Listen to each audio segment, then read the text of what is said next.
പുതിയൊരു വീഡിയോ നിങ്ങൾക്ക് പഠിക്കേണ്ട ഒരു ഷോർട്ട് ടിപ്പ് ക്ലാസ് ആണിത്.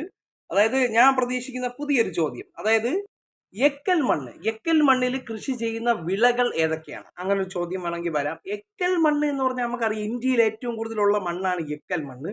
എക്കൽ മണ്ണ് എന്ന് പറഞ്ഞാൽ നമുക്കറിയാം, ഒരു കുഴമ്പ് വരും, ഈ വയലിലൊക്കെ കിടക്കുന്ന ടൈപ്പ് മണ്ണ് അല്ലേ. വയലിലെ മണ്ണ് എക്കൽ മണ്ണാണ്. അതുകൊണ്ടാണ് എക്കൽ മണ്ണിന് അനുയോജ്യമായ വിള ഏത് നെൽകൃഷി എക്കൽ മണ്ണിന് അനുയോജ്യമായ വിളയായി മാറിയേക്കുന്നത്. അപ്പൊ അതിൽ നമുക്ക് പഠിക്കാം. നെൽകൃഷി പോലെ ഇന്ത്യയിൽ പ്രധാനപ്പെട്ട മറ്റൊരു വിളയുണ്ട്, അതായതാണ് ഗോതമ്പ് അല്ലേ. അപ്പൊ ഗോതമ്പ്, നെല്ല്, ഇത് രണ്ടും അനുയോജ്യമായ മണ്ണ് ഏതെന്ന് ചോദിച്ചു കഴിഞ്ഞാൽ എക്കൽ മണ്ണാണ്. എക്കൽ എന്ന് കേൾക്കുമ്പോൾ നമുക്ക് എന്താണ് എക്കൽ അല്ലെ, ഒരു കറുപ്പ് ടച്ച് ചെയ്തിട്ടുള്ള ഒരു മണ്ണല്ലേ അല്ലേ എക്കൽ മണ്ണ് അല്ലെ. അപ്പൊ അതിന്റെ നിറത്തോട് സാമ്യമായ ഒരു സാധനമുണ്ട് നീളത്തിൽ നമ്മൾ ജ്യൂസ് അടിച്ച് കുടിക്കുന്ന. ആനയ്ക്ക് ഏറ്റവും ഇഷ്ടപ്പെട്ടത് ഏതാണ്? കരിമ്പ്. ഇനി മറ്റത് കുറച്ച് കാര്യം കൂടെ കണക്ട് ചെയ്യാം. ഈ എണ്ണക്കുരു ഉണ്ടല്ലോ, എണ്ണക്കുരു എക്കൽ മണ്ണിലാണ് കൃഷിക്ക് ഏറ്റവും അനുയോജ്യം. അപ്പൊ കുരു ഒന്ന് പൊട്ടിച്ച് കഴിഞ്ഞാൽ എണ്ണ വരും അല്ലേ. അപ്പൊ എണ്ണക്കുരു കുഴമ്പ് പരുവമാണ്, അത് എക്കൽ മണ്ണ് കണക്ട് ചെയ്യാം. ഓക്കെ, അപ്പം ഇത്രയും കാര്യങ്ങൾ നിങ്ങൾക്ക് പറ്റൂലേ.